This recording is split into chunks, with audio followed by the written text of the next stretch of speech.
আসসালামু আলাইকুম। ঈদ মোবারক, ঈদ মোবারক, ঈদ মোবারক। সত্যি অনেক আনন্দ নিয়ে বলতেছি। মানে ঈদটা আসলে যে কত আনন্দ লাগে, খুব ভালো লাগে। তো যাই হোক, সবাইকে স্বাগতম করে নিচ্ছি মাই এভরিথিং ব্লগ চ্যানেলে। আশা করছি সবাই ভালো আছেন। আলহামদুলিল্লাহ, আমিও ভালো আছি। নতুন দিনে নতুন আরও একটি ব্লগ নিয়ে চলে আসলাম আপনাদের মাঝে। কিন্তু আমার গলার আওয়াজটা কিন্তু একদম বসে গেছে মেয়েদের সাথে চিল্লাচিল্লি করতে করতে। এবং কি গরমে মানে ওই যে বৃষ্টি হয়েছে, আবার গরম লাগছে, মোজো, 7 আপ, ঠান্ডা ড্রিঙ্কস এগুলো করতে করতে মানে একদম খেতে খেতে গলার কণ্ঠ বসে গেছে। তো যাই হোক, কোরবানি গরু কিন্তু দেখিয়ে দিলাম। আর এখানে এই যে কোরবানি গরু দেখে এসে আমার মেয়ে একটা আর্ট করছে, ওই যে ছাগল, চাঁদের মাঝখানে ছাগল। তো ও কি করে, এটা আমার একটা নষ্ট ঘড়ি, নষ্ট ঘড়ি ও বলে যে আয়নাটা, ঘড়ি তো নষ্ট, ঘড়িটা ভিতরেই থাকে, কিন্তু আয়নাটার ভিতরে করে কি এক এক সময় এক এক রকমের ড্রয়িং করে আর্ট করে ও এই যে বসায়। এখন কালকে তো ঈদ, তো কাল ও, আগে আমি বলিনি, এই ভিডিওটা হচ্ছে ঈদের আগের দিন মানে চাঁদ রাতের দিন। তো এই যে দেখেন ঈদ, এই জন্য মেয়ে এটা আর্ট করছে, এখন এই যে লাগাচ্ছে। কথা বলতে আমার খুবই কষ্ট হচ্ছে, তারপরেও ভয়েস দিতে হবে, কারণ সরাসরি ভয়েস দিতে পারি না কাজের জন্য, এই জন্য পরে ভয়েস দিয়ে দিই। এই যে দেখেন, ঈদ মোবারক, ঈদ উল আজহা।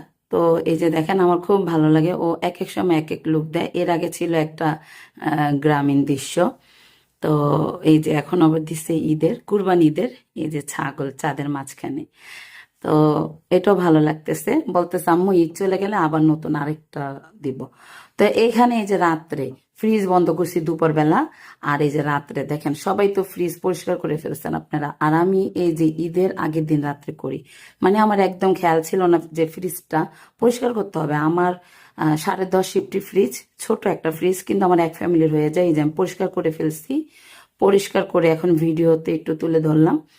এই যে দেখেন পরিষ্কার হয়ে গেছে, 2 থাক, আর 1 থাকে আমার যত বাটি বুটি, তারপর ওই যে মেয়েরা স্যুপ খায়, নুডলস খায়, দেখা যায় কি বলে এটা, এখানে গাজর আছে, টমেটো, আম, এই অনেক কিছু। আর এই যে দেখেন বরফ, বরফ দিয়া দেখেন, এই এতগুলো বরফ আমার এই এত ছোট ফ্রিজটার ভিতরে ছিল। তো এই যে, আর এখানে মাছও আছে কিছু কিছু, 2টা 3টা মাছের পোটলা আর একটা মুরগির মাংসের পোটলা। তো এগুলো রাখবো এখন, শিং মাছ, পাঙ্গাস মাছ, মুরগি, তেলাপিয়া, এগুলো রাখবো। আর যেগুলো বেশি একটা দরকার নেই বের করে ফেলছি। এই যে আমার হয়ে গেছে ফ্রিজ পরিষ্কার করা।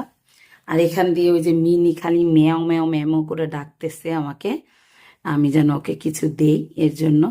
মাছের গেরান পাইছে আবার। এই যে দেখেন, খালি ডাকতেছে, আমি দেখাচ্ছি। এই যে দেখেন, ওকে আমি বলতেছি কি এত ম্যাও ম্যাও করো কে, এই দেখেন আমাকে দেখো আবার ম্যাও ম্যাও করতেছে, সুন্দরী মিনি। আর এই যে দেখেন আমার 2 মেয়ে এই যে গরুকে আদর করতেছে, খাওয়াইতেছে, ওই যে মালসা, মাটির মালসায় ভুসি গলায় দিতেছে। তো এখানে এটা হচ্ছে বাড়িওয়ালাদের গরু, এটা আমাদের গরু না। আমাদের গরু হচ্ছে আরেক বাড়িওয়ালার বাসা, মানে যে আমাদের সাথে কুরবানি দিচ্ছে। আমরা তো আর একা কুরবানি দিই নাই, আমাদের ভাই এত সামর্থ্য নাই যে একা একটা গরু কুরবানি দিব লাখ টাকা দিয়ে। এখানে আমরা 5 জন শরিক হয়েছি, আমরা 5 জন মিলে একটা গরু দিচ্ছি। তো ওই যে যে বাসা গরুটা আছে, ওই বাসার বাড়িওয়ালা আবার গরু মাংস খায় না, কিন্তু একটা ভাগ নাকি উনি দেয় গরিব মিসকিনদের বিলানের জন্য, আত্মীয় স্বজনদের। আর ছাগলও দিছে, ছাগল ওনারা খাবে। তো যাই হোক, এটা কিন্তু ঈদের দিন সকালবেলা। তো আবারও ঈদ মোবারক, ঈদ মোবারক, ঈদ মোবারক। তো এটা হচ্ছে ঈদের দিন সকালবেলা। তো কুরবানি ঈদে তো এত বেশি কিছু রান্নার দরকার নেই, আমি সকালবেলা এই যে খালি সেমাইটা রান্না করছি। তো এই সেমাইতে এখন আমি দিব কিচমিচ আর আমাদের যে দেশি বাদাম, চায়না বাদাম, ওই বাদামটা দিব। কারণ আমি মনে করি চায়না বাদামটা দিলে কি হয়, একদম কামড়ে কামড়ে মুখে মুখে লাগে, খুব ভালো লাগে আমার কাছে এই বাদামটা। তো এগুলো এখন আমি সেমাইতে দিয়ে দিব। আমি কিন্তু নারিকেল দিয়ে দিছি, ওই যে চামিচ দিয়ে নেড়ে নেড়ে দেখাচ্ছিলাম। নারিকেল, দুধ, বাদাম, কিচমিচ সবাই দেয়, শুধু আমি একা না, সবাই দেয়, সবাই আরো বেশি দেয়, ডেকোরেশন করে খুব সুন্দর করে সাজায়। কিন্তু আমি সিম্পল ভাবে একদম মানে সবসময় যেভাবে খাই সেভাবে বানিয়ে নিচ্ছি। তো এই যে দেখেন হয়ে গেছে আমার সেমাইটা, এখন আমি মেয়েদের দিব খেতে, আমরাও খাবো। আর এই যে সেমাই খেয়ে কিন্তু আমি চলে এসেছি এই যে যে বাসা গরু কুরবানি দিছে আমাদের গরু, সেই বাসায় যাচ্ছি।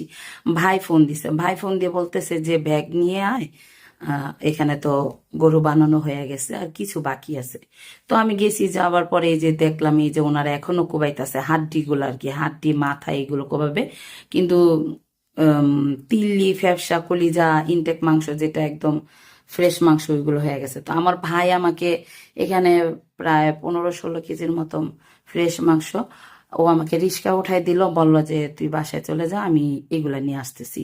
হাড্ডি, তারপরে পায়া পোয়ে এগুলা যা আছে আর কি সব নিয়ে আসতেছে। তো যাই হোক, আলহামদুলিল্লাহ কুরবানি সম্পন্ন হলো। এবং কি এখন আল্লাহ কবুল করলে হয়েছে। আর সবচেয়ে ভালো কথা, ভালো মাংস হয়েছে।